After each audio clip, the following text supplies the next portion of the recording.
നിയമസഭാ തെരഞ്ഞെടുപ്പിലും NSS സമദൂര നിലപാട് തുടരുമെന്ന് ജനറൽ സെക്രട്ടറി സുകുമാരൻ നായർ. സമദൂരത്തിലെ ശരിദൂരം ശബരിമല വിഷയത്തിൽ മാത്രമാണ്. സ്വർണ്ണക്കൊള്ള വിഷയത്തിൽ അന്വേഷണം ശരിയായ ദിശയിലെന്നും സുകുമാരൻ നായർ ആവർത്തിച്ചു. ചങ്ങനാശ്ശേരി പെരുന്നയിലെ മന്നം ജയന്തി ആഘോഷ പരിപാടിക്കിടെയാണ് ജനറൽ സെക്രട്ടറി നിലപാട് വ്യക്തമാക്കിയത്. ആഗോള അയ്യപ്പ സംഗമത്തിൽ NSS പങ്കാളിത്തം രാഷ്ട്രീയ ചർച്ചകൾക്ക് വഴി തുറന്നിരുന്നു. സർക്കാരിനെയും ഇടതുമുന്നണിയെയും NSS ചേർത്ത് പിടിക്കുന്നതായും വ്യാഖ്യാനം വന്നു.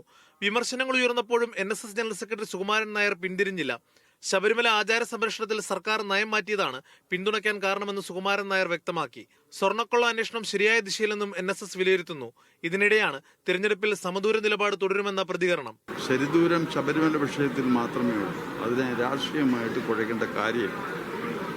ആ കാര്യത്തിൽ നമ്മളൊരു ശരിദൂരം ഉണ്ട്. ബാക്കി എല്ലാ കാര്യങ്ങളിലും സമദൂരം തന്നെയാണ്. ഗാന്ധിജിയുടെ മൂല്യങ്ങൾ രാജ്യത്ത് വീണ്ടെടുക്കണമെന്ന് ഓർമ്മിപ്പിച്ചായിരുന്നു ഉദ്ഘാടകനായ സിറിയക് തോമസിന്റെ പ്രസംഗം. ശബരിമല ആചാര ലംഘനത്തിനെതിരെ രാഷ്ട്രീയ ലക്ഷ്യങ്ങളില്ലാതെ ആദ്യം രംഗത്ത് വന്നത് സുകുമാരൻ നായരെന്നും സിറിയക് തോമസ്. ശബരിമലയിലെ ആചാര ലംഘനത്തിനെതിരെ 24 മണിക്കൂർ തികയുന്നതിന് മുമ്പ് പ്രതിഷേധ നാമജപ ഘോഷയാത്ര നടത്തിക്കൊണ്ടാണ് പെരുന്നയിൽ നിന്ന് അതിനോട് പ്രതികരിച്ചത് എന്നുള്ളത് നമുക്ക് അഭിമാനകരമായ കാര്യമാണ്.